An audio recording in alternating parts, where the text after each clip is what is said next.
Tuan Sri, terima kasih Tan Sri Yang di-Pertua kerana membenarkan saya untuk membahas tentang masuk bekalan pembangunan 20 Kementerian Perusahaan, Perdagangan dan Komoditi, dan saya merujuk kepada butiran 11001 Lembaga Getah Malaysia dan juga 11101 Lembaga Minyak Sawit Malaysia. Tan Sri Yang di-Pertua, kita tahu bahawa dalam negara kita ni kerajaan mengutip ses daripada penanam getah melalui Ordinan Kumpulan Wan Perusahaan Getah Penanaman Semula tahun 1952, dan daripada website Rista yang saya baca ni dikatakan ses sebanyak 9.9209 sen sekilo ataupun 4.5 sen sepaun dikutip apabila ia diekspor ataupun apabila getah digunakan untuk proses barangan tambah nilai.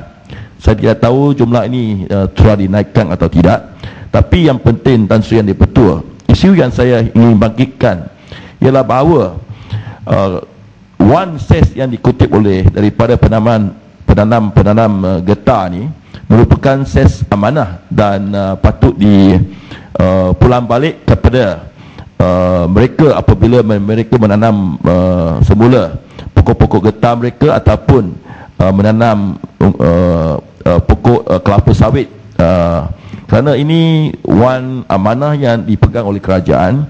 Tapi malangnya, pertama saya dapat aduan bahawa tahun ini hampir semua, saya dapat survey tapi di kawasan saya pejabat Rista kata tidak ada peruntukan langsung untuk penanaman semula untuk pokok getah, dan mereka yang ingin menanam semula pokok getah tidak dapat berbuat demikian kerana tidak ada peruntukan. Dan pegawai-pegawai berkenaan saya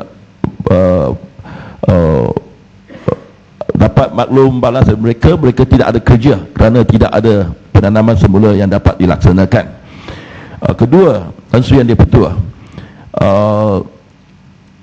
apabila di bawah definasi estate ini, mereka yang kurang daripada 100 ekar perlu membayar ses ini, tetapi apabila penanaman semula diperuntukkan skala maksima ataupun skala penuh iaitu 7,000 sehektar ni hanya terpakai kepada mereka yang mempunyai ladang kurang daripada 2.5 hektar ataupun lebih kurang 10 ekar. Kalau kita kutip daripada mereka yang kurang daripada 100 ekar, patutlah mereka yang menanam semula kurang daripada 100 ekar mesti mendapat kemudahan penanaman semula, kerana wang yang dikutip itu merupakan wang amanah dan patut dipulangkan kepada mereka, dan bukan hanya kepada mereka yang menanam semula kurang daripada 2.5 hektar. Dan mengikut website Rista lagi, dikatakan kalau tanam semula dengan getah, jumlah yang dibayar untuk tanam semula adalah 7,000 sehektar, dan kalau mereka menanam tanaman yang lain seperti kelapa sawit hanya 4,448 sehektar yang diberikan. Yang penting Tan Sri, masalah yang ramai penanam getah dan juga kelapa sawit menghadapi ialah tidak ada peruntukan yang diberikan.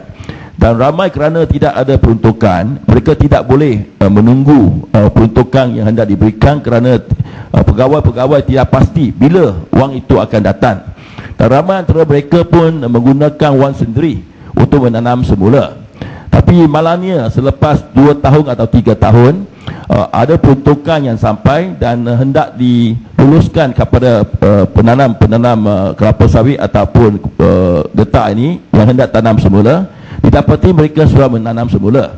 Dan Rista pun mengatakan memandangkan anda sudah tanam semula, mereka hanya bayar baki ansuran yang perlu dibayar, ataupun maksudnya ansuran pertama yang terbanyak sekali iaitu untuk membersihkan kawasan, membeli benih-benih untuk ditanam, jumlah itu dengan izin is forfeited.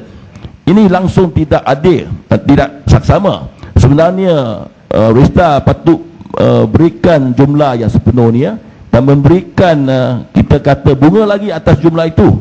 Takkan rakyat yang tekun bekerja, bukan silap mereka, silap Registrar tak ada duit, mereka kita kata dihukum. Oleh demikian saya harap kerajaan dapat memberi penjelasan mengenai hal ini, dan one cess yang diterima oleh rakyat patut diberi balik kepada rakyat dengan sepenuhnya. Dan kenapakah keadaan sedemikian berlaku di mana wan untuk penanaman semula itu tidak ada ataupun tidak cukup pada masa ini. Terima kasih Tan Sri Yang di-Pertua. Selama